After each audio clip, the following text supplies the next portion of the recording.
kita mulai dari sisi yang kiri, Bu Yati ya. Silakan nama dan asal prodinya, Bu Mbak Yuyun, Pak. Oke. Silakan, kita hanya mengalami sampai jam 3 lebih sedikit banget. Ini silakan.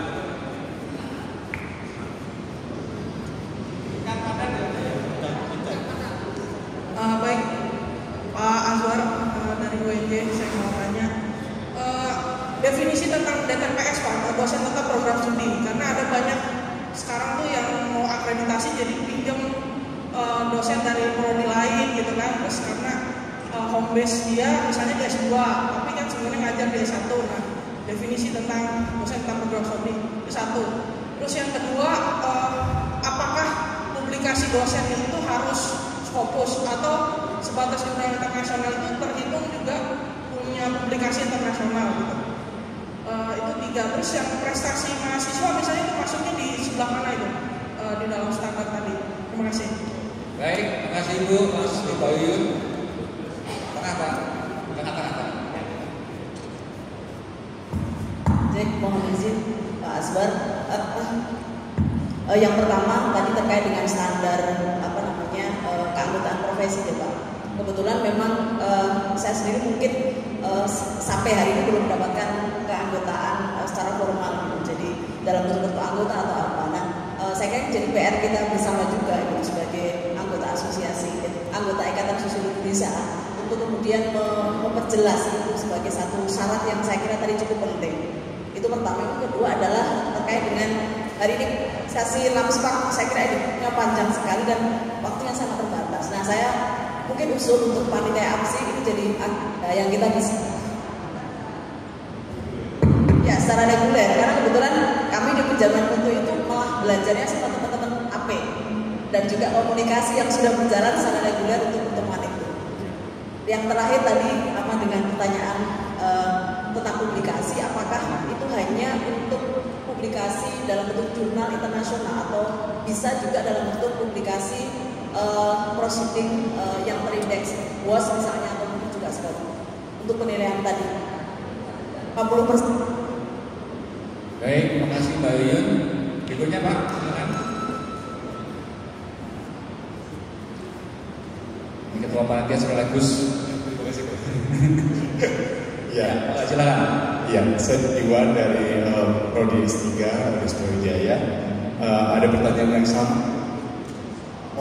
Profesi. Betul. Sepertinya apa yang disampaikan oleh Pak Azwar tadi tentang apakah APSS ini bisa diklaim sebagai profesi, karena itu asosiasi program studi, nampaknya memang perlu dikoreksi kembali Pak. Nah, artinya memang sekali lagi perlunya kerjasama dengan ISI, karena kami sudah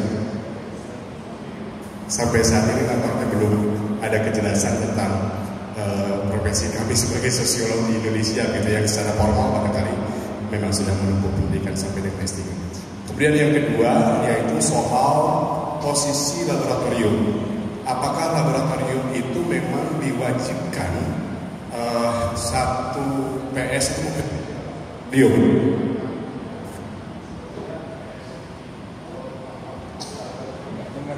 Wah, pengelolaan departemen atau jurusan seperti itu. Nah, laboratorium yang dikelola oleh departemen atau jurusan tadi bisa diklaim oleh SS1, S2, S3 misalnya. Terima kasih atas kesempatannya. Assalamualaikum warahmatullahi wabarakatuh. Baik, monggo Pak Azwar. Oke, Bapak Ibu, mungkin saya akan langsung untuk pertanyaan dari Pak Yenti ya, Pak Yenti ya.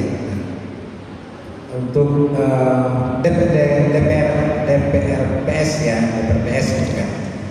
Kemarin ada penyamaan persepsi gitu ya, persepsi di tingkat asesor Lamspak gitu ya. Untuk DPRPS itu bisa dilibatkan, dimasukkan kepada dosen-dosen yang memang dari satu institusi yang sama. Nah ini ada kesepakatan seperti itu. Berbeda dengan Homes. Jadi ada perbedaan Homes dengan DPRPS. Kalau home base itu adalah syarat minimal sebuah prodi ya yang dimiliki oleh jumlah dosen yang dimiliki. Ya. Tapi kalau DPRPS adalah dosen ya program studi yang jangka tetap yang punya kaitan dengan yang punya relevansi dengan program studi mata kuliah yang diampunya. Ya kan? Jadi Pak Edi, makanya hampir dikatakan sekarang itu asalkan dosennya itu dari satu fakultas yang sama, ya itu bisa ditarik menjadi DPRPS, tapi dia tidak bisa ditarik menjadi Hombes. Ya kan? Nah, tapi saya ingatkan Bapak Ibu, ini ada kelemahan juga. Ini sebenarnya rahasia juga di dalam orang habis Pak Ecus. Karena terlalu berambisi memasukkan nama dosen dari luar itu menjadi banyak, ya kan? Akhirnya membagi dengan jumlah mahasiswa, berbagi dengan jumlah karya tulis yang harus dilahirkan oleh dosen, itu tidak terpenuhi jadinya Bapak Ibu. Ini saya lihat, karena beberapa orang saya periksa seperti itu. Ya kan? Ada yang masukkan dosen kompetensnya cuma 5, tapi dimasuknya dari AP, dari politik, dari komunikasi, jadilah dosen DPRPS yang 20. Akhirnya pada item standar berikutnya yang berkaitan dengan ya, jumlah publikasi tidak terpenuhi. Kenapa? Karena kan yang dihitung publikasi itu ada berkaitan publikasi baik itu dihitung adalah yang berkaitan dengan program studi. Kadang-kadang kan orang AP bicara tentang kebijakan, ya, sementara kajian sosiologi, berarti kan kita skip. Nah, setelah ditelusuri, akhirnya berkurang jumlah penelitian, akhirnya merugi prodi itu. Tapi kalau jumlah dosennya sedikit, ya kan, dan publikasinya relevan, itu bisa langsung skornya tinggi. Nah, tetapi dalam pembagian tentang, jadi memang ada plus ada minus saja karena mengejar DPRPS Argo. Kenapa? Itu kalau kita masukkan kepada semua dosen-dosen yang ada di fakultas, maka skor jumlah dosen yang guru besar, jumlah dosen yang terkepala, jumlah dosen yang lektor itu bisa dapat skor maksimal. Nah itu. Jadi ada juga plusnya di sana. Tetapi kerugian kita sulit kita akan terpenuhi pada saat kita membuat pembagian dengan karya tulis yang relevan. Ya. Nah di situ kita akan dapat kesulitan. Jadi memang tergantung bagaimana kita menyeleksi dosen DPRPS itu, tidak semuanya harus termasuk. Jadi strategi yang kita lakukan itu, ya carilah dosen di satu fakultas itu, walaupun dia kajian-kajian politik misalnya kan, tapi lebih dekat dengan kajian-kajian sosiologi misalnya. Nah itu mungkin akan sangat membantu pemenuhan nilai standar. Ya kan? Kemudian Pak, oh ya. Jadi kalau publikasi sampai sekarang itu dia tidak menjelaskan jumlah yang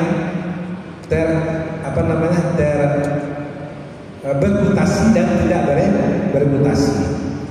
Tapi kalau dia hitungan internasional, walaupun indeks proceeding juga begitu. Tapi balik lagi, bukan jumlah publikasinya Pak, tapi jumlah dosen yang mempublikasi. Nah itu yang karena di sana itu adalah yang dihitung telah jumlah dosen yang publikasi. Yang itu berapa jumlah dosen publikasi, berapa judul publikasinya yang dilakukan oleh dosen. Kemudian berikutnya berapa dosen yang melakukan publikasi. Jadi dia saling terkait juga gitu kan. Mungkin itu saja. Kalau prestasi mahasiswa, ya betul. Nah, prestasi mahasiswa nggak tahu juga kita itu kan apakah memang nggak dipahami dengan baik orang itu kan. Yang prestasi mahasiswa itu kalau seandainya mahasiswa itu punya sertifikat, dia sebagai peserta. Mahasiswa sebagai peserta itu tidak bisa dimasukkan dalam kategori mahasiswa berprestasi. Itu sudah ada di catatan kaki. Jadi kalau Bapak Ibu buka form ED itu di bawahnya dibunyikan tidak termasuk prestasi mahasiswa hanya sebagai peserta. Ya, itu dia. Nah, dia harus aktif. Nah, itu dia gitu. Nah, kemudian ini kan juga mendukung untuk skor unggul gitu Bapak Ibu ya. Jumlah dosen yang aktif yang masuk di dalam organisasi profesi. Ya mungkin inilah ya Pak Najib ya Pak Najib yang isi itu mungkin kita apakan. Saya nggak tahu juga ini apa dasarnya Pak itu harus yang membuat lebih 50% Pak ya masuk isi gitu kan. Ya, masuk profesi gitu kan. Kalau sosiologi kan profesi tentu salah satunya adalah isi gitu kan ya. Nah, tapi di lembaga lain juga bisa profesi lain, ya kan? Dia tidak juga membatasi organisasi profesi yang relevan kan juga mencapai seperti itu. Yang penting dosen lebih dari 50% dosen di prodi itu bergabung menjadi anggota profesi. Nah, tentu yang paling gampang itu yang menjadi anggota profesi adalah isi, ya kan? Dia langsung terkonek ya, terlink dengan background kita gitu. Yang mungkin saja pada saja. Oh yang lab. Nah, gimana? Satu prodi satu lab atau kalau di Borak ini ya mungkin dia menjelaskan lab itu adalah yang keterkaitan langsung dengan program studi. Bayangkanlah Bapak Ibu misalnya kan di fakultas itu ada prodinya politik, prodinya komunikasi, prodinya sosiologi. Kalau labnya satu ya kan tak ada hubungan dengan prodi nantinya gitu kan. Jadi membuka lab itu ya Bapak Ibu ya. Jadi membuka prodi itu adalah lab yang terkait langsung dengan praktek menunjang mata kuliah atau kompetensi prodi. Kecuali kalau kita membuka lab yang memang fungsinya itu multi, ya. Tetapi kan tidak, ya. Yang menjadi sebuah prodi itu dikatakan bermutu kalau sistem pembelajaran itu dia didukung oleh laboratorium. Akan itu dikatakan sebuah prodi itu yang bermutu. Nah, apa artinya? Prodi itu punya lab. Nah ini ya Bapak, yang selama ini kita kita asesmen gitu kan. Kenapa prodi itu penting memiliki lab? Karena dia menunjang proses pembelajaran. Dia punya ciri khas, punya spesifik. Kalau dia bergabung dengan lab lain, tentu dia tidak akan terkonek. Itu alasannya. Terima kasih.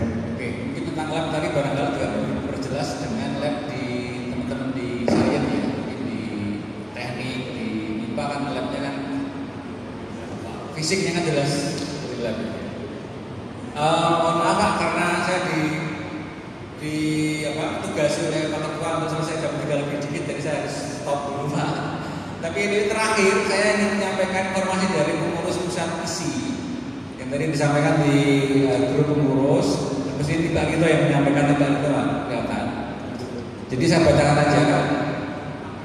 ISI nasional akan mulai registrasi keanggotaan dan dirilis secara online per 1 Juni sampai 30 Juni 2025.